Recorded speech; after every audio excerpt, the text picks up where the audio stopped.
Hello friends, welcome to K Sagar career academy. आपण जॉग्रफीचं हे एक सेशन घेतोय जिथे आपण मॅपिंग जो पार्ट आहे म्हणजे कंबाईंड परीक्षेमध्ये नकाशाचं महत्त्व किती आहे हे बघण्यासाठी आपण हा एक सेशन इथे घेतोय. आणि एकतर त्यामध्ये आपण मागच्या काही वर्षांमध्ये मॅपिंग या टॉपिकवरून कसे प्रश्न विचारले गेलेले आहेत ते आपण इथे बघणार आहोत.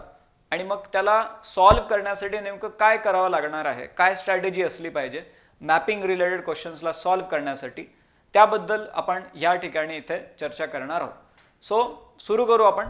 संपूर्ण भूगोल, जसं तुम्हाला आता सगळीकडे तुम्हाला माहिती झालंच असेल की के सागर करियर अकॅडमीच्या अंडर आपण संपूर्ण भूगोल हा एक कोर्स तिथे लॉन्च केलेला आहे. संयुक्त पूर्व परीक्षा गट ब व गट क 2024 यासाठी आपला हा कोर्स आहे.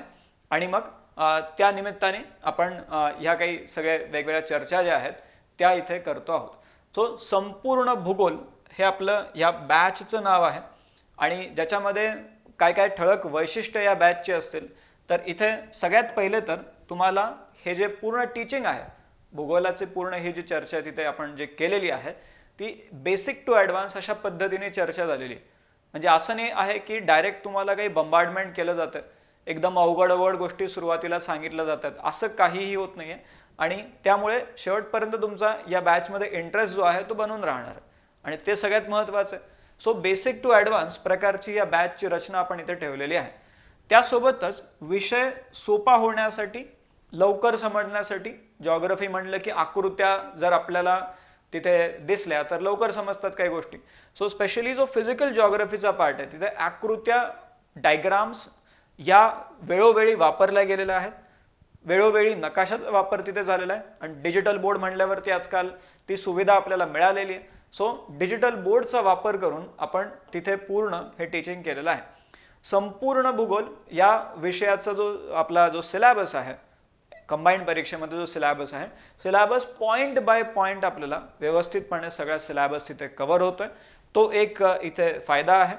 कॉन्सेप्ट्स असतील किंवा फॅक्च्युअल डिटेल असतील, MCQs कसे सोडवायचे त्याबद्दलची पूर्ण चर्चा या बॅचमध्ये केली गेलेली आहे.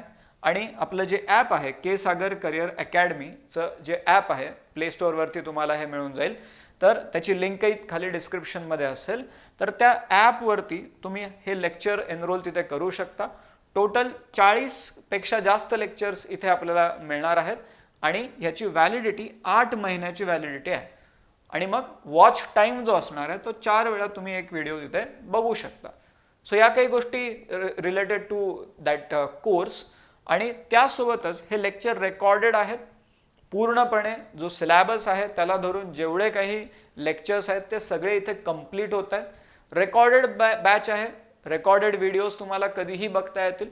त्यामुळे जागेची मर्यादा, वेळेची मर्यादा असं काही तिथे राहत नाही आहे. आणि इन बिटवीन आपले जे काही डाऊट्स क्रिएट होत आहेत, म्हणजे असं नाही होणार आहे की तुम्ही एकदा तो व्हिडिओ बघितला त्यानंतर तुम्हाला डाऊट आल्यावरती always we will be there for you. त्यामुळे तिथे डाऊट सॉल्विंग सेशन्स पण तिथे राहतील. आणि अधिक माहितीसाठी तुम्ही इथे एक नंबर दिलेला आहे, या नंबरवरती कॉन्टॅक्ट करू शकता. हे डिटेल्स तुम्हाला खाली डिस्क्रिप्शन बॉक्समध्ये मिळतील. सो तिथे तुम्ही कॉन्टॅक्ट करून या बॅचबद्दलची अजून माहिती जी आहे ती घेऊ शकता. ठीक आहे.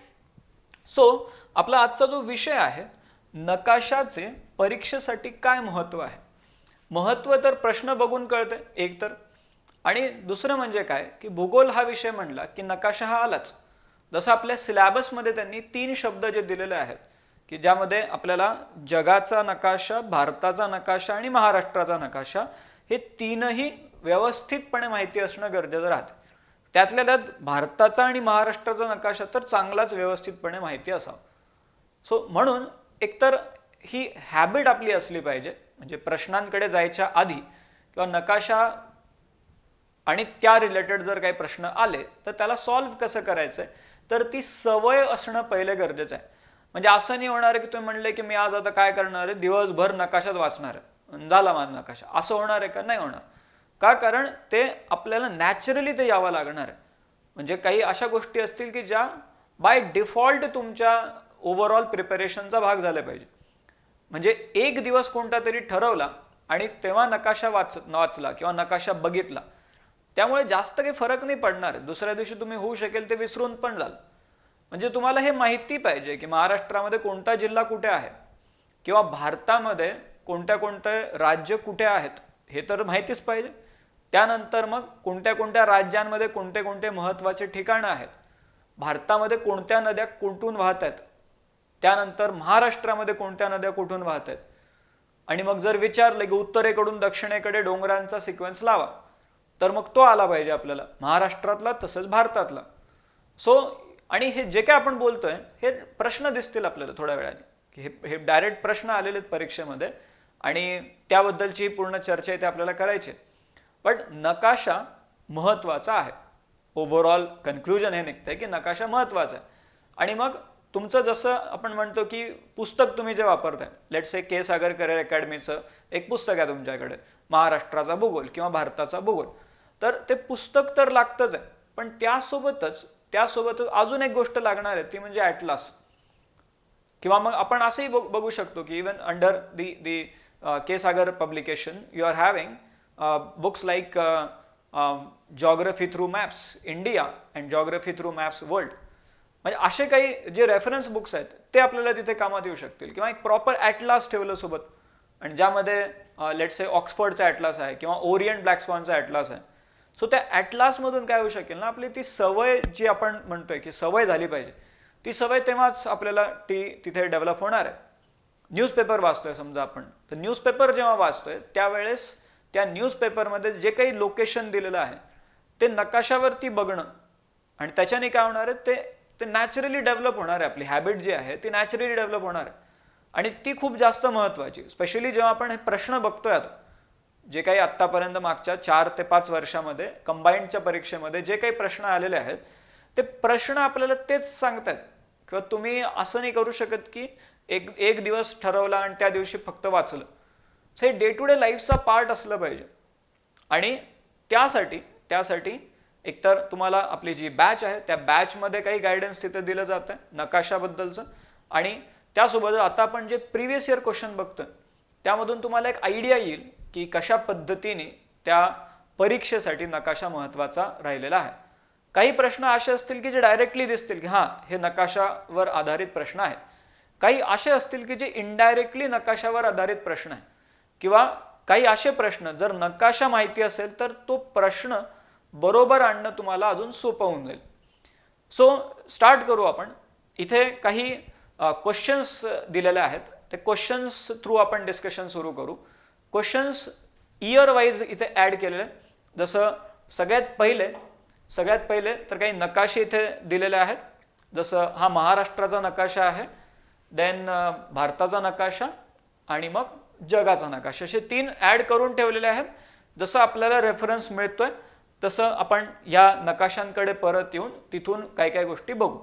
सो सगळ्यात पहिले 2018चा जो कंबाईंडचा पेपर होता, प्रिलिम्सचा पेपर, त्या पेपरमध्ये कोणते कोणते प्रश्न विचारलेले होते ते पहिले बघू. 2018मध्ये पहिला प्रश्न होता हा, महाराष्ट्राचा प्रमुख जलविभाजक कोणता. म्हणजे काय तर main water divider of Maharashtra काय. जलविभाजक म्हणजे काय तर हा असा भाग आहे जो 2 वेगवेगळ्या नद्यांच्या खोऱ्यांना वेगळा करतोय. हा असा जमिनीचा भाग आहे जो 2 वेगवेगळ्या नद्यांच्या खोऱ्यांना सेपरेट करतोय, म्हणजे वेगळं करतोय. त्याला आपण काय म्हणतो, जलविभाजक म्हणतो. तर महाराष्ट्राचा प्रमुख जलविभाजक कोणता. तर पहिलं काय दिलेलं आहे, सह्याद्री पर्वत. दुसरं दिलेलं आहे सातपुडा पर्वत. तिसरं दिलेलं आहे निलगिरी पर्वत आणि चौथं दिलेलं आहे अरावली पर्वत. आता पहिले तर हे महाराष्ट्राचं जलविभाजक म्हणतात आणि निलगिरी पर्वत तर महाराष्ट्रातच नाही आहे, त्यामुळे हे कसं उत्तर असेल. किंवा अरावली पर्वत हे महाराष्ट्रामध्ये नाही आहे, वरती गुजरात राजस्थान असं वरती जात आहे तो पर्वतरांग, त्यामुळे 2 ऑप्शन तर तिथेच बाहेर झालेले आहेत. सातपुडा पर्वत हे मध्य प्रदेशच्या भागामध्ये एक प्रमुख जलविभाजक आहे. आणि मग उरलं काय, सह्याद्री पर्वत. म्हणजे सह्याद्री पर्वत जे आहे, सह्याद्री माउंटेन, हे महाराष्ट्रातलं प्रमुख जलविभाजक आहे. आणि असं का म्हणतोय आपण तर हा नकाशा जर आपण बघितला तर या नकाशामध्ये आपण असं म्हणू शकतो की जवळपास हा भाग आहे, इथे असणार आहे, इथे आपल्याला ते सह्याद्री पर्वत या भागामध्ये दिसत आहेत. इथून जो किनाऱ्याचा भाग आहे त्याला कोकण आपण म्हणतोय. तर हा जो इथे सह्याद्री पर्वत आपल्याला या भागात दिसतोय, तर इथून काय होतंय की सह्याद्री पर्वताच्या एका बाजूला काही नद्या आपल्याला दिसत आहेत आणि सह्याद्री पर्वताच्या दुसऱ्या बाजूला म्हणजे हा जो भाग आहे इथे काही नद्या आणि ह्या भागामध्ये काही नद्या, आणि मग ह्या नद्यांचे आणि ह्या नद्यांचे जे खोरे आहेत हे सह्याद्री पर्वतामुळे तिथे वेगळे झालेले आहेत. आणि म्हणून आपण महाराष्ट्रामधला जो सह्याद्री पर्वत आहे त्याला आपण काय म्हणतोय, महाराष्ट्रातला प्रमुख जलविभाजक म्हणतोय. ठीक आहे. सो हा एक भाग झाला, म्हणजे नकाशावरती आपल्याला ते क्लिअर होतं किंवा नेमकं कसं होत असेल, जलविभाजक म्हणजे काय आणि ते नेमकं कशा पद्धतीने तिथे आपल्याला नकाशावरती बघता येते. सो सह्याद्री पर्वत हे या प्रश्नाचं बरोबर उत्तर होतं, ऑप्शन नंबर 1. आता दुसरा प्रश्न बघा. हा प्रश्न तर क्लिअरली आपल्याला सांगतो की मॅप बघणं गरजेचं आहे म्हणून. काय प्रश्न आहे, जालना जिल्ह्याच्या सीमा खालीलपैकी कोणत्या जिल्ह्यांशी जोडलेल्या आहेत. म्हणजे महाराष्ट्राचा डिस्ट्रिक्ट मॅप, जिल्ह्यांचा पूर्ण नकाशा जर माहिती असेल तर आपल्याला हा प्रश्न एकदम सोपा होऊन जाईल. पहिला ऑप्शन काय, बुलढाणा, परभणी, बीड, औरंगाबाद. दुसरा ऑप्शन काय, बुलढाणा, वाशिम, परभणी, नांदेड, बीड, औरंगाबाद, जळगाव. तिसरा ऑप्शन आहे औरंगाबाद, जळगाव, उस्मानाबाद, परभणी, हिंगोली आणि बुलढाणा. आणि मग त्याला त्यांनी कसं दिलेलं आहे, कसे ऑप्शन्स आहेत, फक्त विधान ए बरोबर आहे, देन फक्त विधान बी बरोबर आहे, तिसरा आहे फक्त विधान सी बरोबर आहे आणि चौथा आहे वरील सर्व विधाने चूक आहेत. तर त्यांनी विचारलं काय आहे की महाराष्ट्रामध्ये जालना जिल्हा आणि जालना जिल्ह्याला बॉर्डर करणारे कोणते कोणते जिल्हे आहेत. तर इथे एकतर तुम्ही जेव्हा हा नकाशा बघताय आपल्याला काय दिसतं, इथे समजा हा इथे आपण म्हणलं जालना जिल्हा आहे. ठीक आहे. जालना जिल्ह्याच्या या बाजूला बुलढाणा, त्यानंतर इकडे परभणी, त्यानंतर बीड आणि औरंगाबाद, म्हणजे असे 4 जिल्हे दिसत आहेत जालना जिल्ह्याला बॉर्डर करणारे, बुलढाणा, परभणी, बीड आणि औरंगाबाद. आता इथे ऑप्शन जर बघितले तर कुठले कुठे ऑप्शन दिसत आहेत, बुलढाणा, परभणी, बीड आणि औरंगाबाद पहिलंच दिसतंय, बुलढाणा, परभणी, बीड आणि औरंगाबाद. त्यामध्ये दुसऱ्या ऑप्शनमध्ये हे 4 तर आहेतच, पण त्यांनी अजून काय देऊन ठेवलेत, वाशिम आहे, जळगाव आहे, जे तिथे बॉर्डर करतायत का, नाही करत आहेत. औरंगाबाद, जळगाव, उस्मानाबाद, परभणी, हिंगोली, बुलढाणा हे पण नाही. तिथे आपण नावं जेव्हा बघितले हे 4च होते ना, बुलढाणा, परभणी, बीड आणि औरंगाबाद. म्हणजे इथे उत्तर काय असायला पाहिजे, फक्त ए बरोबर, म्हणजे 1 याचं बरोबर उत्तर राहणार. ठीक आहे. आता इथे तुम्हाला फील होत असेल किंवा जालना जिल्हा म्हणलेलं, उद्या उठून दुसरा कोणता जिल्हा देतील, असं थोडी गरजेचं आहे की फक्त जालना जिल्हा देणार आहे म्हणून, उद्या दुसराही जिल्हा सांगू शकतील. त्यामुळे नकाशा व्यवस्थित तयार करून ठेवणं महत्त्वाचं ठरतं. ठीक आहे. सो हे 2 प्रश्न आपल्याला मॅप रिलेटेड आपण फक्त त्यातून बाहेर काढलेले आहेत. 2018 तिथले हे 2 प्रश्न. आता 2019च्या पेपरकडे येऊ. 2019 इथे आपल्याला पहिला प्रश्न जो एक मॅप बेस्ड मध्ये काउंट केलेला आहे, कारण ओव्हरऑल महाराष्ट्राचा जो पूर्ण प्लॅटू रिजन आहे, पठार, त्याची पूर्व पश्चिम लांबी किती आहे विचारलेला आहे. आणि जेव्हा तुम्ही नकाशा बघता ते व्हिज्युअली आपल्याला क्लिअर होते किंवा किती लांब असेल, म्हणजे पूर्व पश्चिम कसा आहे आणि उत्तर दक्षिण कसा आहे हे त्यावरून क्लिअर होतं. तसं या प्रश्नाचं उत्तर तर 750 किलोमीटर आहे, पण आपल्याला हे नकाशा बघून देखील हे क्लिअर होऊ शकते. नकाशा बघून आपल्याला एक्झॅक्ट आयडिया नाही मिळणार ह्या प्रश्नाची, कारण ऑप्शन 750, 850, 650 आणि 550 आहे. पण आपल्याला एक हे तरी बघता येईल की महाराष्ट्र प्लॅटू जो आहे तो नकाशामध्ये नेमका कसा दिसतोय, ईस्ट वेस्ट कशा पद्धतीने आहे आणि नॉर्थ साऊथ कशा पद्धतीने. ठीक आहे. हा थोडा फॅक्च्युअल प्रश्न आहे, पण तरी मॅप बेस्ड मध्ये याला ऍड केलेलं आहे. 750 किलोमीटर त्याचं उत्तर आहे. आता दुसरा एक प्रश्न बघा. हा प्रश्न क्लिअरली आपल्याला नकाशावर आधारित दिसतोय. महाराष्ट्रातील खालील पर्वत रांगांचा क्रम उत्तरेकडून दक्षिणेकडे कोणता बरोबर क्रम आहे ते विचारलेलं आहे.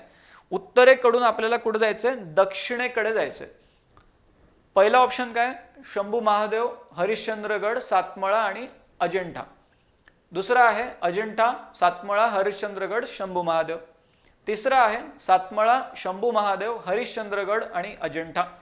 आणि चौथा आहे अजिंठा, सातमळा, शंभू महादेव आणि हरिश्चंद्रगड. आता जेव्हा आपण भूगोल या विषयामध्ये महाराष्ट्रामधल्या वेगवेगळ्या टेकड्यांबद्दल बोलतोय, सो त्या केसमध्ये आपल्याला हा प्रश्न क्लिअरली तिथे दिसतोय की पहिले तर सगळ्यात उत्तरेकडे आपल्याला अजिंठा दिसणार आहे, अजिंठा. त्यानंतर मग सातमळा येणार, त्यानंतर थोडं खाली आल्यावरती हरिश्चंद्रगड येणार आहे आणि ते झाल्याच्या नंतर आपल्याला शंभू महादेव टेकड्या तिथे दिसणार आहे. सो याचं उत्तर तसं काय असायला पाहिजे? तर दुसरा जो ऑप्शन आहे हे त्याचं उत्तर असायला पाहिजे. 2000 कधीचा पेपर आहे हा? 2019चा पेपर आहे. त्यामध्ये हा प्रश्न आपल्याला ह्याच्यातला दुसरा प्रश्न तिथे दिसतोय, ज्याच्यामध्ये वेगवेगळ्या ज्या टेकड्या आहेत त्यांचा उत्तरेकडून दक्षिणेकडे सिक्वेन्स विचारला होता. असाच प्रश्न भारतासाठी देखील विचारला जाऊ शकतो किंवा असा प्रश्न आपल्याला पूर्वेकडून पश्चिमेकडे लावा असाही विचारला जाऊ शकतो किंवा ह्याच प्रश्नामध्ये टेकड्याच का बरं, नद्या विचारतील, शहरं विचारतील, ते होऊ शकते.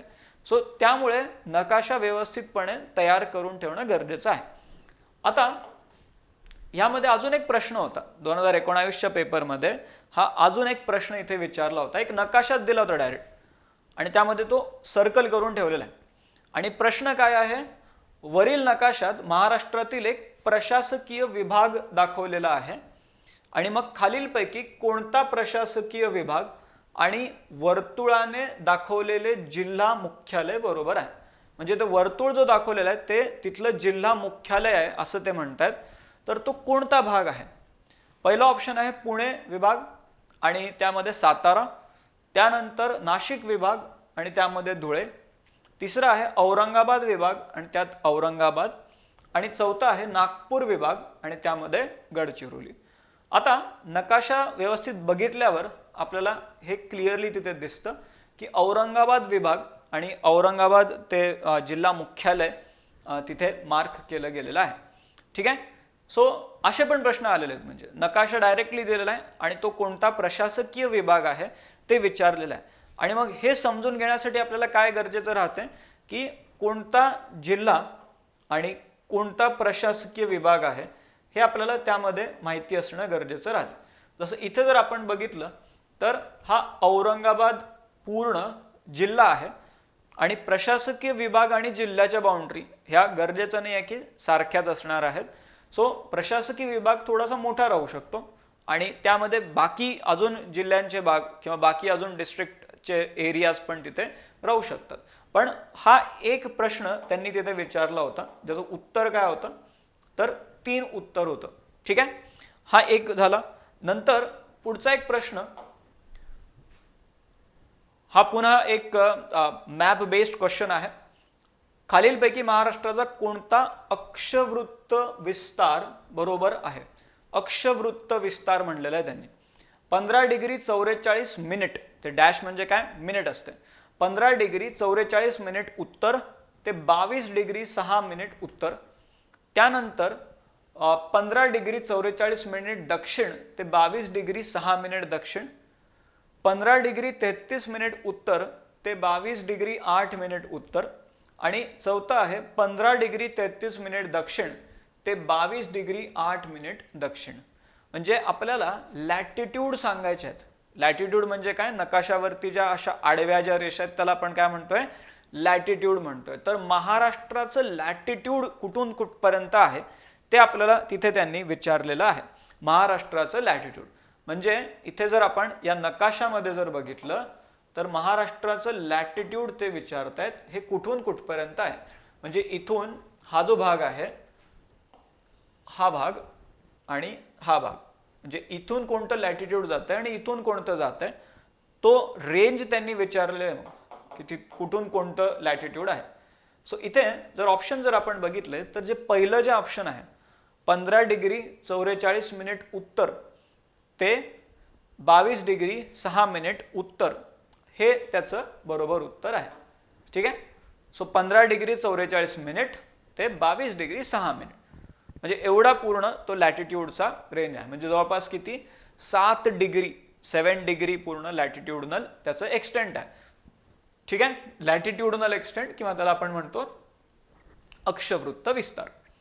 म्हणजे हा प्रश्न एकतर महाराष्ट्राच्या केसमध्ये विचारला जाऊ शकतो किंवा उद्या उठून भारतातही विचारतील किंवा भारताचं लॅटिट्यूडनल एक्सटेंट काय आहे, अक्षवृत्त विस्तार काय आहे किंवा रेखावृत्ताचा विस्तार काय तसंही विचारलं जाऊ शकेल. म्हणजे अक्षवृत्त विस्तार तसं रेखावृत्त विस्तार पण विचारतील. आणि मग त्यावेळेस तर नकाशा बघणं अत्यंत गरजेचं राहणार, कारण त्याशिवाय ते उत्तर निघणार नाहीये. ठीक आहे. सो हा एक प्रश्न त्यामध्ये त्यांनी केलेला होता. आता 2020च्या पेपरकडे येऊ. 2020च्या पेपरमध्ये पहिले तर त्यांनी हा प्रश्न विचारला होता आणि या प्रश्नामध्ये त्यांनी काय केलेलं होतं तर भारतातल्या हिमालयातल्या भागातल्या वेगवेगळ्या ज्या खिंडी आहेत त्या खिंडींचा सिक्वेन्स लावायला सांगितला होता. जसं इथे काय म्हणतात ते पश्चिमेकडून पूर्वेकडे, म्हणजे भारतामध्ये ज्या वेगवेगळ्या खिंडी आहेत पश्चिमेकडून पूर्वेकडे त्यांचा क्रम लावायचा आहे. म्हणजे काय, वेस्टकडून ईस्टकडे तो सिक्वेन्स लावायचा आहे. म्हणजे असं इकडून इकडे. ठीक आहे. सो असा सिक्वेन्स आपल्याला लावायचा आहे. काय काय दिलेलं आहे, पहिलं आहे मनाखिंड, त्यानंतर सिपकिला खिंड, नीती खिंड आणि जोजिला खिंड. दुसरं काय आहे जोजिला खिंड, त्यानंतर शिपकिला खिंड, मानाखिंड आणि नीती खिंड. तिसरं आहे शिपकिला खिंड, नीती खिंड, त्यानंतर मानाखिंड आणि जोजिला खिंड. आणि चौथं आहे नीती खिंड, मानाखिंड, जोजिला खिंड आणि शिपकिला खिंड. सो असे 4 वेगवेगळे सिक्वेन्स त्यांनी दिलेले होते. आता हे आपल्याला माहिती असणं गरजेचं आहे की हे जे वेगवेगळे खिंड जे सांगतायत, ज्याला माउंटेन पासेस आपण म्हणतो इंग्लिशमध्ये, तर हे कोणत्या कोणत्या राज्यांमध्ये आहेत हे जर आपल्याला लक्षात आलं तर बराच भाग जो आहे तो सोपा होणार आहे. जसं आपण इथे समजा मानाखिंड म्हणतोय आणि नीती खिंड म्हणतोय, तर माना आणि नीती ह्या 2 खिंडी ज्या आहेत या उत्तराखंडच्या भागामधल्या खिंडी आहेत. आणि त्यानंतर हे जे शिपकिला खिंड आहे हा बेसिकली रस्ता माउंटेन पास जो आहे तो हिमाचल प्रदेशच्या भागामधून आपल्याला दिसतोय. म्हणजे शिमला आणि तिबेटमध्ये गेरटोक नावाचं एक ठिकाण आहे. तर शिमला आणि गेरटोकला जोडणारा पूर्ण तो रस्ता आहे ज्याला आपण काय म्हणतोय शिपकिला म्हणतोय. जोजिला हा भाग काश्मीरच्या भागामधला आहे. जोजिला खिंड कुठं काश्मीरच्या रिजनमध्ये. सो हे जर आपल्याला कळलं, आता वेस्टकडून ईस्टकडे ह्याला लावताना सगळ्यात पहिले तर हे जोजिला खिंड आपल्याला तिथे लागणार आहे, त्यानंतर मग शिपकिला ही खिंड लागणार आहे, त्यानंतर मनाखिंड आणि मग नीती खिंड. म्हणजे हा सिक्वेन्स कसा लागतोय बघा.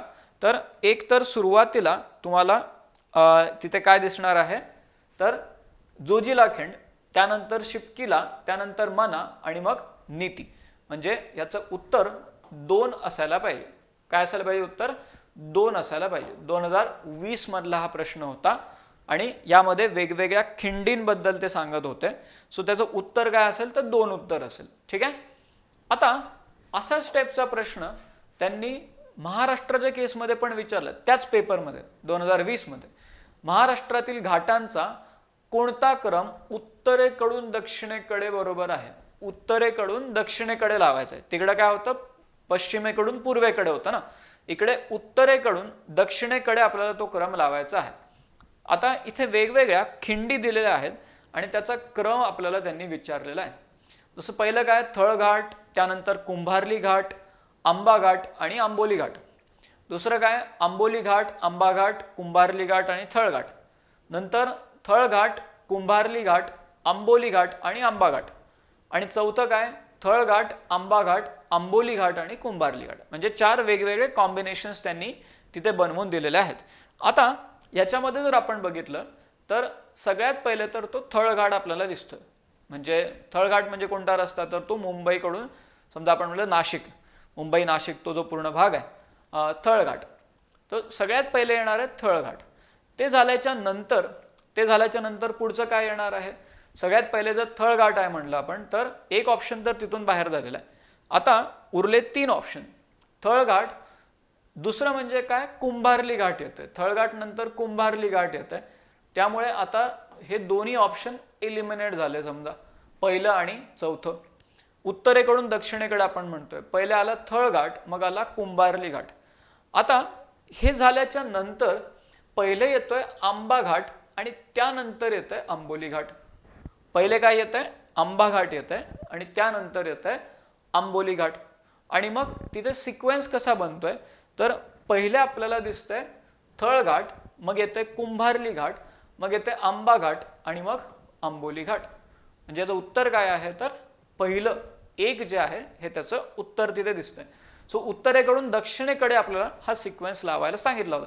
मग त्याच पेपरमध्ये 2 प्रश्न आपल्याला हे असे दिसले जिथे भारतातील वेगवेगळ्या खिंडींचा सिक्वेन्स लावायचा होता आणि हे सिक्वेन्स जेव्हा आपण नकाशावर बघतो तेव्हाच लक्षात येतात, अदरवाईज हे लक्षात येणं जरा अवघड होऊन जाते. आणि दुसरं म्हणजे महाराष्ट्रामधील घाटांचा त्यांनी सिक्वेन्स देखील त्याच पेपरमध्ये विचारला होता. ठीक आहे.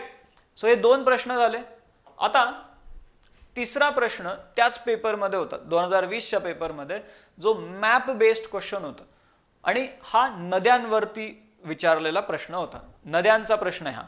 एकदा त्यांनी डोंगरांचा सिक्वेन्स विचारला, एकदा त्यांनी वेगवेगळ्या खिंडींचा, घाटांचा सिक्वेन्स विचारला आणि आता ते नद्यांचा सिक्वेन्स इथे विचारतात. आणि मग इथे काय म्हणलेलं आहे, तापी पूर्णा खोरं जे आहे, म्हणजे आपला समजा आपण म्हणलं उत्तर महाराष्ट्राच्या भागात, तर तापी पूर्णा खोऱ्यातील नद्यांचा खालीलपैकी कोणता क्रम उत्तरेकडून दक्षिणेकडे बरोबर आहे. उत्तरेकडून दक्षिणेकडे हा क्रम त्यांनी विचारला. मग त्यामध्ये पहिलं जे ऑप्शन होता तो म्हणजे गिरणा.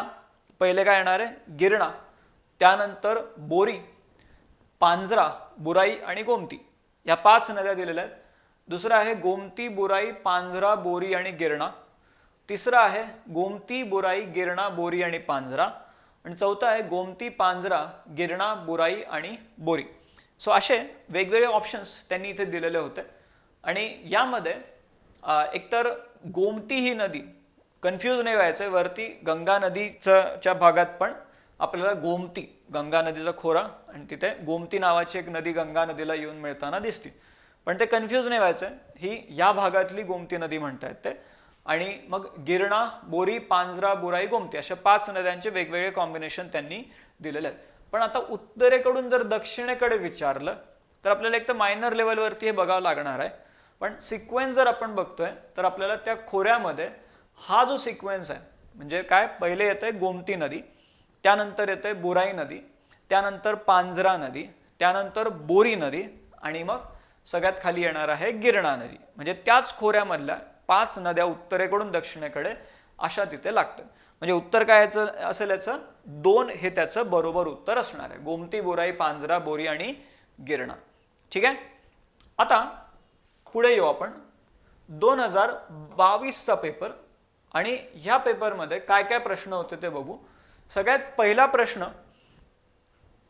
महाराष्ट्राच्या पश्चिमेस उत्तर दक्षिण, पहिले तर पश्चिमेस आहे म्हणलंय, आणि उत्तर दक्षिण दिशेमध्ये कोणता पर्वत किंवा डोंगर आहे. आता उत्तर दक्षिण, नॉर्थ साऊथ आणि महाराष्ट्राचे पश्चिमेस, आणि आन्सर डोक्यामध्ये ऑलरेडी क्लिक झालेलं आहे आपल्याला, तरी ऑप्शन बघू. पहिले म्हणतात ते सातपुडा. सातपुडा उत्तर दक्षिण दिशेमध्ये तर नाही आहे. दुसरं आहे शंभू महादेव, पश्चिमेस आणि उत्तर दक्षिण असं तर नाही आहे ते. सातमळा, हे पण तसं नाही आहे. आणि चौथं डायरेक्टली दिसतंय सह्याद्री. म्हणजे महाराष्ट्राच्या पश्चिमेस आहे, आता आपण जसं नकाशामध्ये बघत होतो, पश्चिमेस उत्तर दक्षिण दिशेमध्ये तुम्हाला ते सह्याद्री पर्वत तिथे दिसणार आहे. सो सरळ सरळ उत्तर याचं सह्याद्री हे आहे. आणि जर आपण याआधी बघितलं तर 2018च्या पेपरमध्ये सह्याद्री पर्वतावरती एक मॅप बेस्ड क्वेश्चन होता, आणि 2022च्या पेपरमध्ये देखील सह्याद्री पर्वतावर मॅप बेस्ड क्वेश्चन आपल्याला तिथे दिसतोय. हा प्रश्न तेवढा जास्त अवघड नाहीये, पण नकाशा जर माहिती असेल तर चुकण्याचे चान्सेस एकदम 0 होऊन जातील. ठीक आहे. देन पुढचा प्रश्न बघा. हा पुन्हा नकाशावर आधारित प्रश्न आहे. खालीलपैकी एक भारताच्या पश्चिम किनारपट्टीवरील महत्त्वाचे बंदर आहे.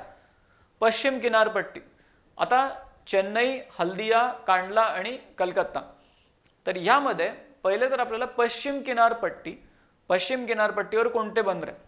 ऑप्शन वाईज जर गेलो तर चेन्नई हे पूर्व किनारपट्टीवरती आहे, हल्दिया म्हणजे हे पूर्व किनारपट्टीवरतीच येणार, त्यानंतर कलकत्ता हे पूर्व किनारपट्टीवर येणार, उरलं हे कांडला येते गुजरातमध्ये.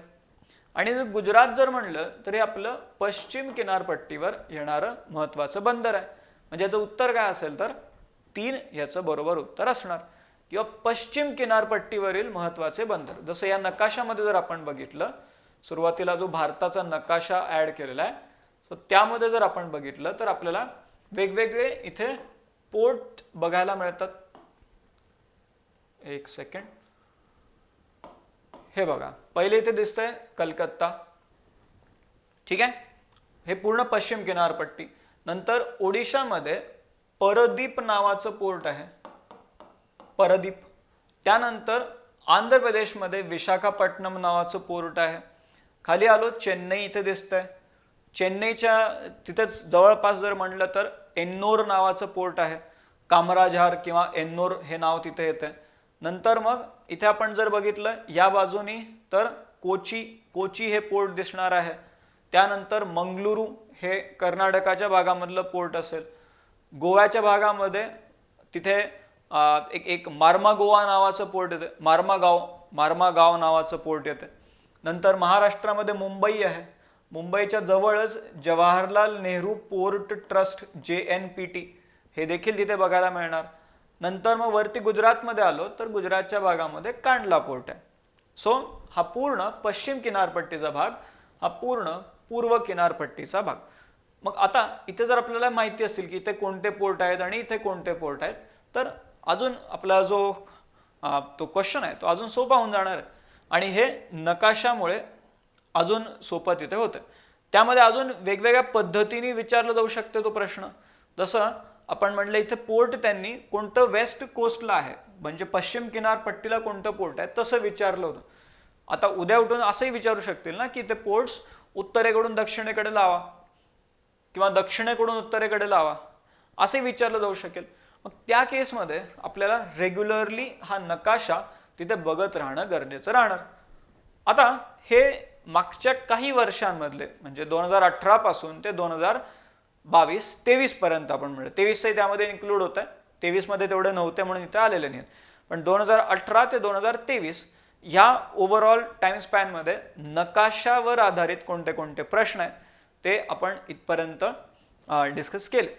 आता ह्याला सवय आपली झाली पाहिजे, हे महत्त्वाचं आहे. किंवा हे प्रश्न तर आपले बघून झाले, पण नकाशा बघण्याची सवय रेग्युलरली आपण केली पाहिजे. आणि ती का केली पाहिजे हे आपण या प्रश्नांच्या थ्रू आता बघितलं. इथून पुढे तुमचं नेमकं काम जे आहे ते सुरू होणार, कारण नकाशा व्यवस्थितपणे बघत राहावा लागणार. भारताचा नकाशा आणि त्यानंतर महाराष्ट्राचा नकाशा, वाटल्यास तर जगाच्या नकाशाला थोड्या वेळ प्रायोरिटीवर नका ठेवू, पण भारताचा आणि महाराष्ट्राचा नकाशा व्यवस्थितपणे तयार करून ठेवा, कारण तिथून प्रश्न विचारले जातात. एखाद्या वेळेस वाटेल की हा तर नकाशावरचा प्रश्न नाहीये, पण असं तिथे चुकीची स्ट्रॅटेजी होऊन जाईल मग. कारण किती पाठ करणार ना, मग ते याद्या थोडी पाठ करत बसणार आहे सारखे आपण. किंवा महाराष्ट्राच्या भारताच्या पूर्व किनारपट्टीवर असणारी बंदर, मग ते पूर्ण यादी बनवली आणि ती पाठ केली. पण ते जर ॲक्च्युली आपण नकाशावरतीच बघितलेलं आहे की कुठं आहे तो, कोणते कोणते बंदर आहेत, तर आपल्याला ते सोपं होऊन जाईल अजून. त्यामुळे तुमचा अभ्यास जो आहे तो सोपा करण्यासाठी नकाशा आहे असं समजून वाचा. म्हणजे काय होईल की बऱ्याचशा गोष्टी सरळ सरळ आपल्या तिथे तयारीमध्ये क्लिअर होत जातील. ठीक आहे. सो इथपर्यंत नकाशाचं परीक्षेमध्ये काय महत्त्व आहे त्याबद्दलची चर्चा आपण इथे केलेली आहे. आणि जसं आपण आधी बोललो की आपली ही जी बॅच आहे त्याच्या पूर्ण डिस्क्रिप्शन बॉक्समध्ये त्याची पूर्ण माहिती आलेली आहे आणि त्याच्यावरती तुम्ही जाऊन पूर्ण इन्फॉर्मेशन घेऊ शकता. खाली कॉन्टॅक्ट नंबरही दिलेला आहे. त्यासोबतच खाली के सागर करिअर अकॅडमीचं जे ॲप आहे त्याची डाउनलोड लिंक पण दिलेली आहे. ती लिंक डाउनलोड करून तुम्ही तिथे काही डेमो सेशन्स पण ॲड झालेले असतील तर ते पण चेक करू शकता. आणि बाकी असंच मग इम्पॉर्टंट टॉपिक घेऊन आपण पुन्हा भेटत राहू. आता आपण इथे थांबू. Thank you very much.